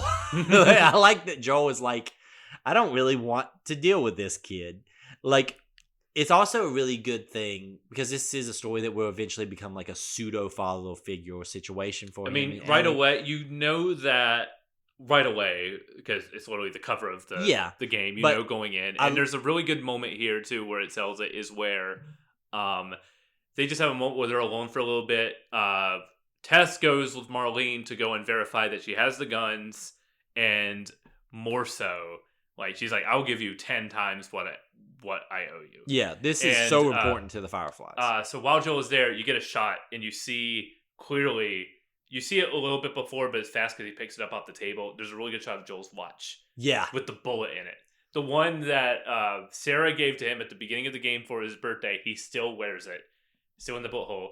Reminder that the man is the father worst part is still of the there. world. The monsters are secondary. Man is the real enemy here. Well, and also I think it's a sign that the man that Joel was is still buried under all the damage. Mm-hmm. And so it's almost like a sign of like 20 years has changed this man. But it hasn't taken away everything that he was, and it hasn't meant he's forgot who he was then, you know. The watch is a reminder. The watch is a reminder of it. It's a reminder of who he was before and how brutally that was taken from him. Yeah. But I also love the fact that he's not like instantly taken with Ellie. You know, he's kind of annoyed by her, to be honest with you. He's not really super into this idea. This is not the kind of cargo that they haul. They are like material goods. There's even like a little manifest that you can find in Joel's apartment that's very much like they've been hauling pills and guns and stuff like that. They don't haul people. They're not people smugglers. One thing I love about the notes too is that when you look at them and like some of them are like really long, especially you can, and a lot of them are like in the middle of like stories. When you put it down, they'll comment on it. Yeah, like, well, I guess he didn't make it, or poor guy. I like that a lot. I do like stuff like that, like care to like showing care to like the ancillary material that you put in here. We get to Joel's apartment. Tess meets us up there. She's like, "Listen, we gotta do this. They got the stuff. This is big. This is a chance for us to really set ourselves up right." Joel, because he, you know, obviously cares about Tess, and he kind of follows Tess's lead. He's like, fine, we'll do it. We'll get her to, basically, we have to get her to the Capitol building outside the walls, is where there's a Firefly safe house. We'll get her there. We'll pass her off over there. Do it. Be back in the morning. You know, yeah. It'll be fine. It'll be a one-day journey. 3-hour tour. So we sneak out of the city. This is a great sequence. I really love this because, one, you get a ton of dialogue between Tess and between Joel and between Ellie. It's a ton of, like, just character work here. We get to learn more about the world. You actually got to hear it this time. Yeah, I got to hear it this time. It's great. The sequence with it's raining as you get outside the walls. You are eventually stopped and captured by the military. A couple of guys on patrol, basically. And one of, like, what is kind of, like, standard procedural for them is you always check if people are infected. They get Joel. Yeah, they check They Joel. get Tess. Both clear. They check Ellie. Ellie pops for infection.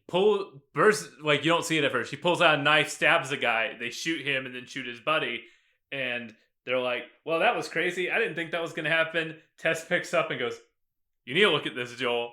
Throws it to him. And my favorite thing is like this instant like realization, like, oh, she's infected. We know what we got to do here. And like her pleading of the case, she was infected 3 weeks ago. Pulls up the sleeve, go, this is 3 weeks. And they're like, no, people turn in like a few hours. Yeah, like, you've got like basically like half a day or something before you turn. And so that's why the Fireflies are so fascinated or interested in her. She is theoretically, and we picked this up right away, she's possibly immune. And she would be the first person that we've ever discovered is immune. Joel most people does don't live long enough, and most of them are gunned down. So, is she the first immune? Yeah, you don't know, because if know. people get bit, people just naturally put them down. So, I love this sequence because Joel is kind of like, no, she's bit. We got to get out of here. You know, sorry, kid. Sucks to be you. We were set up. Is what Joel says. He's like, they set us up. They sent us with an infected kid out here, knowing damn well what's going to happen. And what sells it is Ellie looks at him and goes, why would she set you up? Yeah. Like, just there's an innocence there. She doesn't understand, like, no one out here is innocent. Mm-hmm. Tess is the driving force to be like, hey, listen, maybe there is something to this. But anyway, and Tess even isn't like, we're doing this for the greater good. Tess is like, we're doing this because we need to get paid. You know, like, whatever. Let them figure it out. She even says, like, in a conversation coming up, she says to Joel, like, once we complete this, we can settle down. We'll have everything we need. We don't need to do this anymore. You and I can, like, live the life we wanted to live.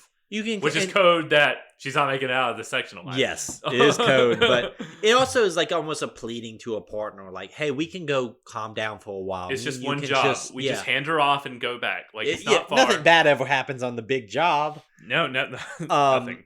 This leads to a really good sequence when you're sneaking away from the military patrols, because obviously they find their buddies and they're like, well, fuck you. There's also like a sense of vengeance that people have in this world.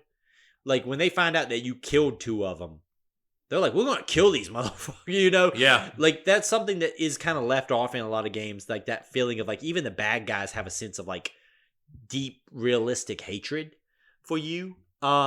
This is a sequence originally where we couldn't get past. I couldn't get past it in the broken game. So now that we had the fresh game, I was able to play back up through all this. It's a big stealth sequence, basically. We are sneaking through, lots of moving parts here, just mostly.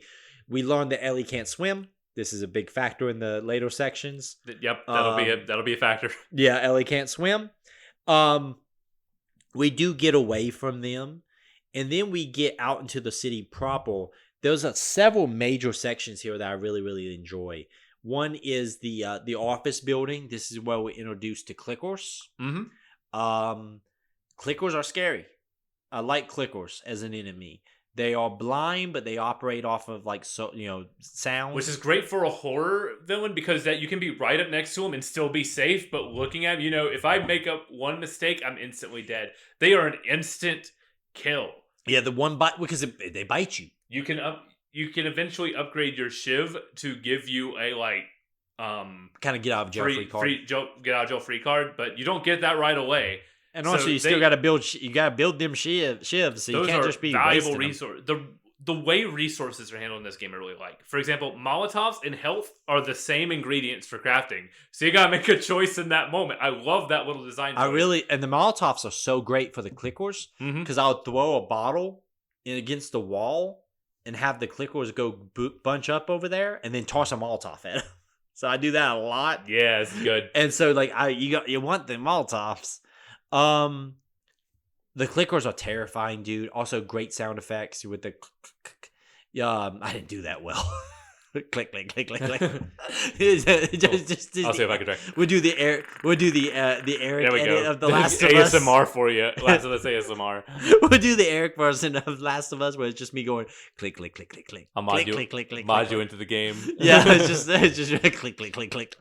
I particularly love.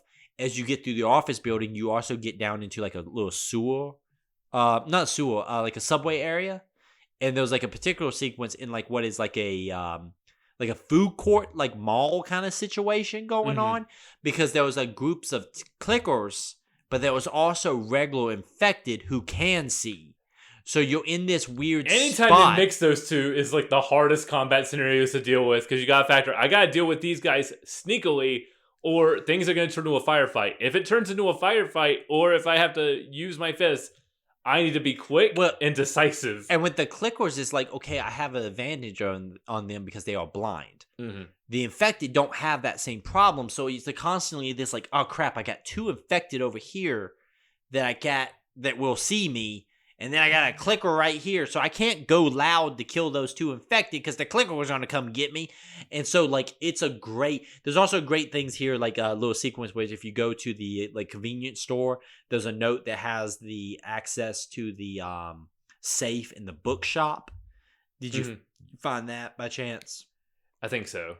It's in the I played this section a lot longer. Yeah, ago than you did. I do. Yeah, I apologize. Yeah, but you're fine. I've all this looked is through great. I looked through my gameplay footage today. Yeah, all this is great. Like great combat, great like intermixing of these two kind of enemies. A lot of this is great. I'm breezing through it because it's mostly good combat and like ward building. And Naughty Dog is the best at this when it comes to making their environments feel like you're moving through, like, obviously self-contained areas, but it feels like you're moving through a space, to a world. Like, you can trace from the beginning of the game to where you are now in your head because it all makes logical sense to each other. And it helps that you're working your way to specific monuments, like the Capitol building. You see that in the distance. As you, like, pop your head out, get to the top of the tower, look, it's a little bit closer. It's a little bit closer. You can feel yourself moving through the space. Naughty Dog games, like the Uncharted series, does this like a lot. And this game, just how they handle like sight lining and guiding you through a space is like no one does it better. You feel like you walked to a place. Yeah, like so many games have moments when you don't feel like you actually like are walking a connective ward. This feels like everything does naturally flow into each other.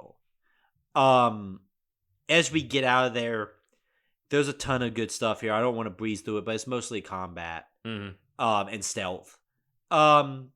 We get the sun's starting to come up. We're starting to make our way to the capital. There was a sequence in which we go to a museum. I thought at first this was just another good, fun combat sequence. I do love there's a great story moment in which, as you're going through, Ellie's like, what is all this stuff? And Joel's like, this is a museum. Some of this stuff is like over hundreds of years old. And she's like, oh, really? Like, cool. Like, she doesn't know, because you're walking through like a museum mostly of like Revolutionary War stuff, because it's Boston. And it's just like, this would have no context to this child. And like Joel doesn't do like a big like sit down and talk to her about the ward before the infection. He's just like, some of this stuff's really old. Okay. She gets little pieces of things as you move on, especially as Joel, like, we even see in the section Joel kind of warming up to her. And starting to be a little bit willing more to share more. Like, yeah. She also is. He goes from, we don't talk about that, to, okay, I'll give you a heads up what this is. Yeah. You know, you get separated in this sequence, and there's a great stealth sequence which you're moving through all these halls of clickers, and like I played it pretty much straight up stealth.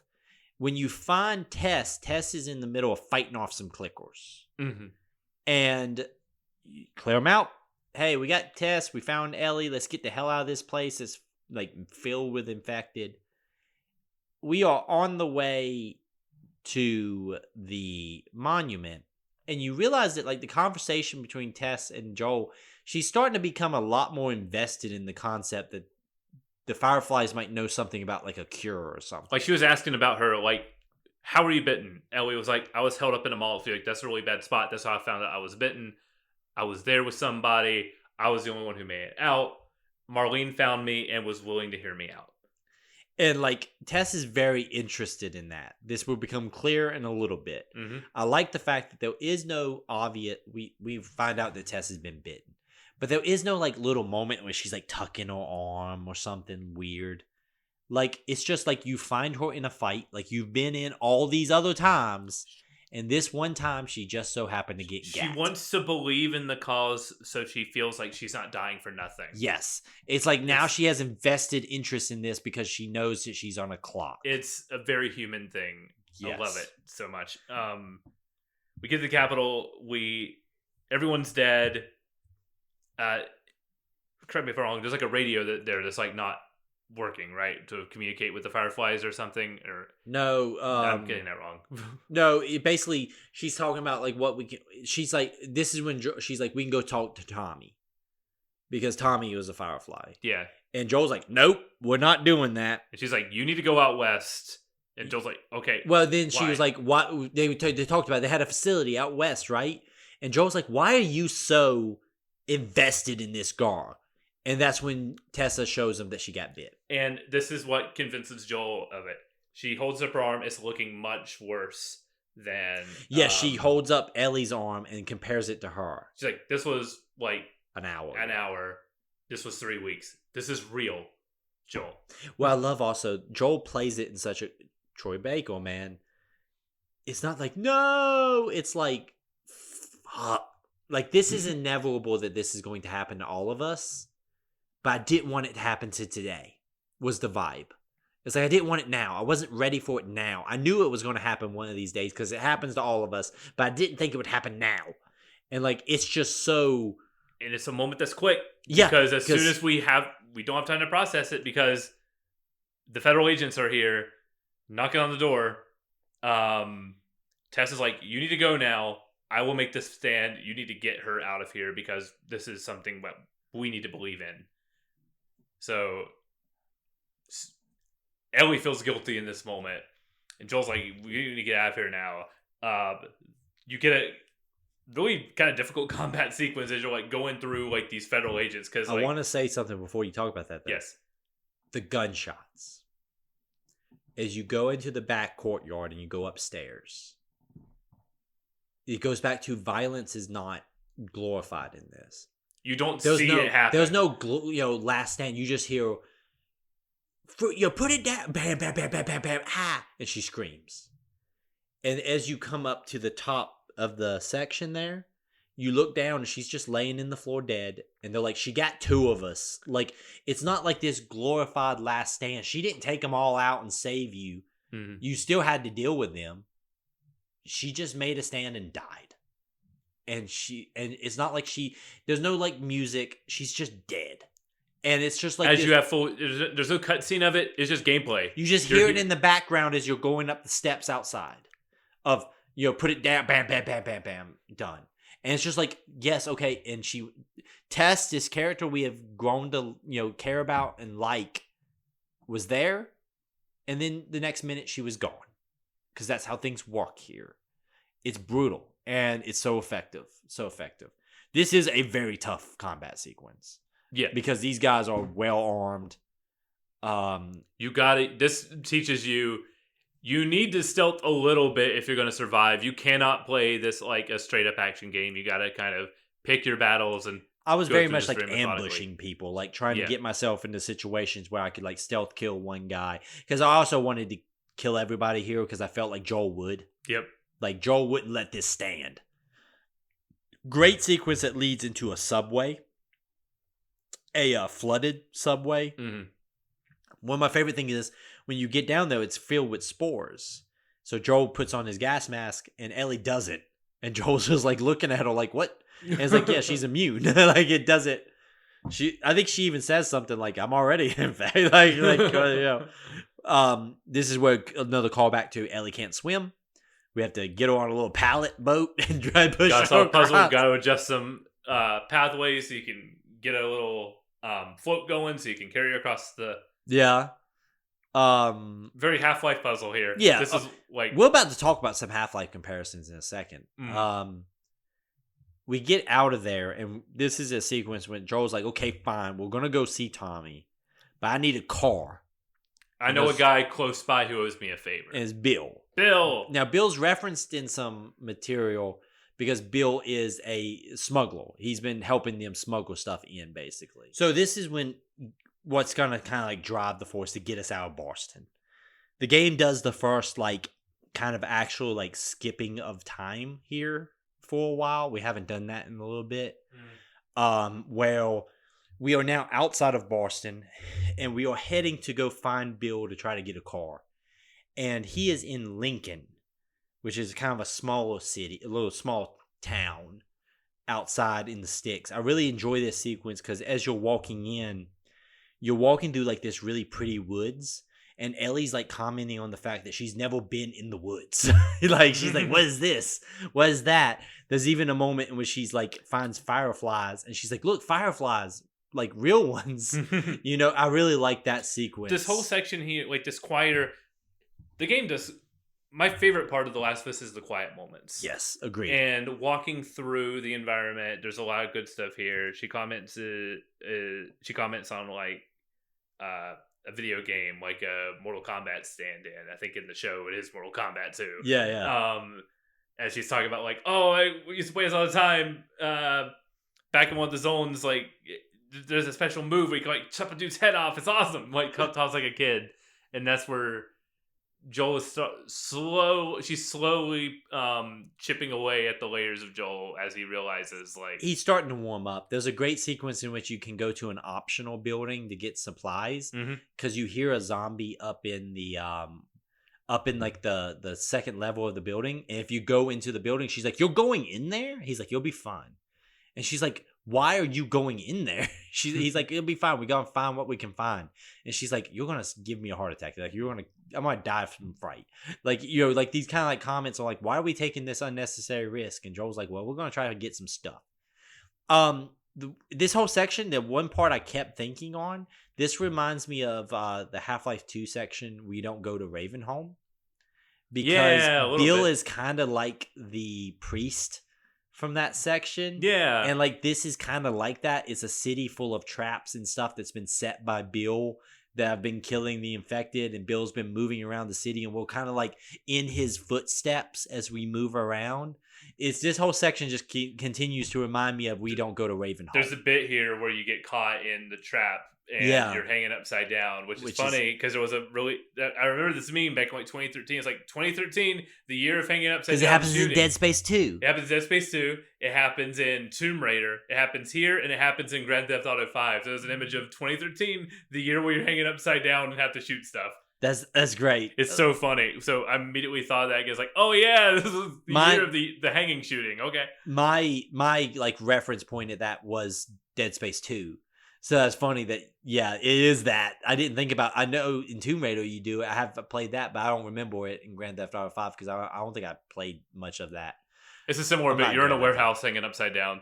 But I really, for some reason, the We Don't Go Ravenholm stuff is just really big in this whole section. I can see that. Ellie and Bill's dynamic. I love it. Love it. Because instantly, it's the closest thing we have to levity here. Ellie don't give a shit about Bill. She don't like this guy, and Bill's a kind of an asshole. Bill is paranoid, and he handcuffs her to a pipe, to which she immediately breaks off the wall and tries to hit him. Hit him with it. This is when Ellie really comes in her own for me. Like, I liked her before, but I love this. She was in the background because she was like, she was the objective. She's the MacGuffin. She's the she's the item that drives the story forward. But now she's a character. Joel also was like minimizing his contact with her because he had Tess there. Yeah. Now he's kind of stuck with her, and like Bill and her, like she gives Bill all sorts of shit. I love it. I love it so much. This whole sequence with Bill. So Bill doesn't have access to a car right now, but he does know where we can get a battery to get a car. There was a military convoy that comes through, got overran by some infected a while ago, and they ran into the school. We're going to go get that battery. Great sequence because we got shotguns now. And like, it's a good shotgun. Eric, rate the shotgun. It's a good shotgun. I actually have a rating for the shotgun. I feel like it is not an FPS shotgun, so it doesn't rank next to those, but it does rank well. I would say it's better than like a Tomb Raider games at the time shotgun. Give it to me in Resident Evil. It's better than the Resident Evil 5 shotgun, not as good as the Resident Evil 4 shotgun. More in line with maybe the Gears of War 1 natural shotgun. Oh, okay. I know. That's what we're doing. The natural shotgun. I kind of same vibe. Okay. It feels good though when you like one shot a clicker in the face with it. I played pretty aggressive in this sequence because the game just gives you a lot of shotgun ammunition, so it does feel good, especially when you get to the school itself to like run those hallways and just drop infected with it. We get to the school. There's a lot of good context stuff as we move through the town here. Bill is so paranoid that he like limits his movement so limited that he hasn't even been here technically. When we get inside the school after being chased inside, we find out there is no battery. Someone took the battery.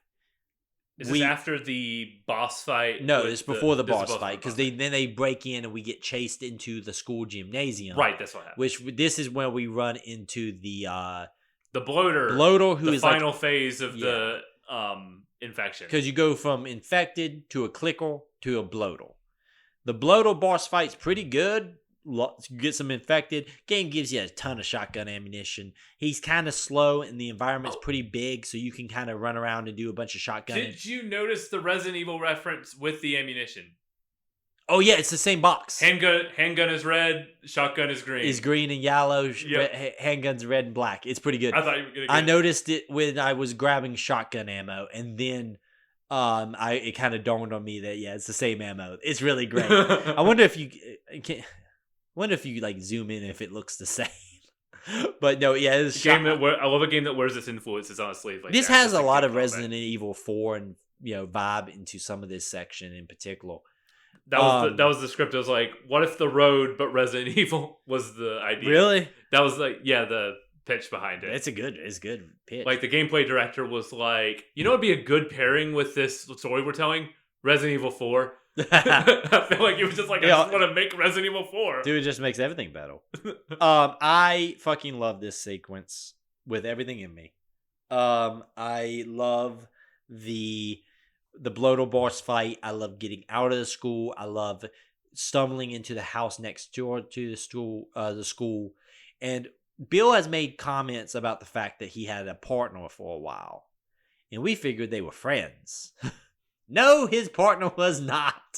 We find in the school, I mean the house across from the school, hanging. He had hung himself.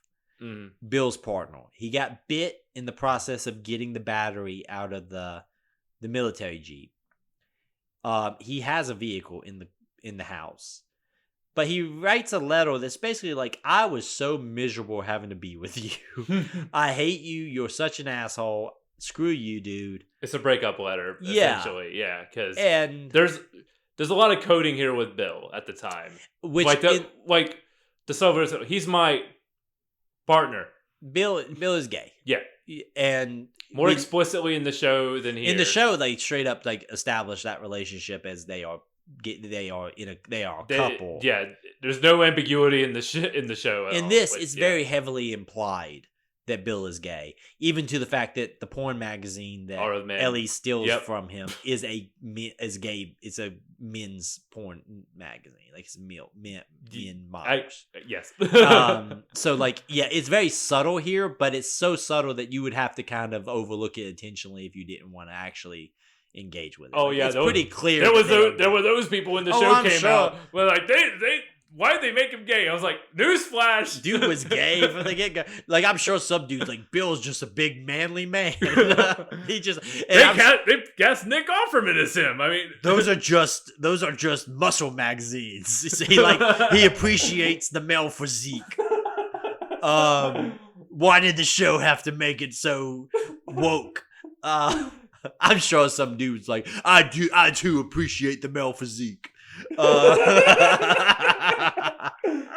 I love though, it's a pretty blatant breakup letter. Like, you asshole, I couldn't spend another day with you. I'm getting out of here. And then I got bit. You get the letter and you can choose to give it to him. I gave it to him. Yeah. You need to know. We get the truck going. This is a great sequence because we're pushing it as Ellie's trying to get it started because we were trying to push start it. And then we have to keep leaving it to shotgun some infected. Then we go back to pushing it. Joel does tell Ellie that she's doing a good job. I make sure. Yeah, we're starting to see Joel soften up a lot. Because also Bill's like riding really hard on her. He's like really like mean to her. And Joel's starting to be like, the kid's doing good. Yep. Or like the kid handled herself pretty good back there. I love like, that Bill gives him a siphon. Yeah, he's like, there's lots of cars with gas out there. Just take this. This leads to our final sequence, which is we do get the truck going. We leave Bill. We tell Bill we'll square now. We're now driving to go meet up with Tommy. We are going to Pittsburgh. Great sequence in the car because Ellie jacked a bunch of stuff from Bill's house. Bill was like, don't touch that stuff. I know you're stealing stuff. And we were like, no, she's not. And then we find out she was totally stealing stuff. She was stealing comic books. She was stealing gay porn mags. The comic books are the main collectible of this game, which I find fun. Yeah. Like I like comic books around. I like that the cassette tape she gives him. She's like, what about this? And Joel was like, that's before my time as well. It's like, this is old people music. He's like, this is before my time. Yeah, because this is 2033. Joel was probably, what, in his 50s maybe? Now he's in his 50s. So he's like a kid of the like late 70s, early 80s. No, but it is 2033. He's 50. Buddy, I'm 34. Oh, God. Joel was born in the 90s, my friend. No, Joel 80s, was born in the 80s. Early 80s. In the early 80s. I was right. Don't you dare. No, okay. Don't No, you said dare. 70s. You said 70s. My hair, I said late 70s, early 80s. My hair is not gray yet, sir. I still got it. Brother. It's gonna be. It's gonna be. Trust me, the beard's shaved down right now. Dude, I shaved off so much gray hair when I shaved last a couple of days ago. No, so in the 80s. He's from the 80s. But I love this whole sequence. I love that when she finds the magazine, it's like, just get rid of that. She's like, no, I want to see what all the fuss is about. And like, she's like, oh, how is he walking around? And he's like, will you just get rid of that? Also, a little bit of foreshadowing here from something I know about Ellie. She's not interested really at all, which makes sense for what we learn about Ellie later on in this series. Yeah. Which I actually kind of like that. I appreciate that little bit of foreshadowing. It's like, I don't see what all the fuss is about. She's like, I don't really see what the appeal is here. How's he walking around with that thing? Yeah, I love that. And then she's like, why is the pages stuck together? He's like, will you just get rid of that thing? I'm just messing with you. So, yeah, I love later, that. dude. I love this. I know all the lines from it. Later, dude, as she throws it out the window. As we get the sign to Pittsburgh. I played this sequence. Do we want to talk? No, we get to Pittsburgh. We'll stop right here. Stop it. We have stopped. We will play. Michael, what is our next stopping point? Your next stopping point is you will see a title card for winter. Okay, we play to winter. At the beginning of winter, as soon as you have control, stop. Okay. That's important. You see winter, as soon as you have control, stop. Will do. Ladies and gentlemen, I have enjoyed the hell out of this. Right? This is a great section, Michael. All in all, I know I don't want to be like talking about like because we haven't finished it yet. But dude, this thing makes such a great first impression. I am so excited to play through this. I know we're not finishing for the next section, but I'm excited to continue playing this. I think it's a very strong endpoint. I think excited. So. Yeah, great setup. I am so excited. Long episode today, ladies and gentlemen. So we're going to bring it on home. We're back to Primo original State of the Save. If you made it all the way here, hell yeah! Don't let AI ruin your attention span. Listen to long ass podcasts. My name is Eric. This is Michael. State of the Save on TikTok, YouTube, and all your fun stuff there. RPG Summer. Make sure you throw in your suggestions before that's over. We will be back as we play up to winter. And with part 2 of The Last of Us, part 1. Episode 2 of The Last of Us discuss. Oh my god. We'll figure it out. This game series. I swear. And then we'll bring it home after that. Ladies and gentlemen, stay safe. Stay safe.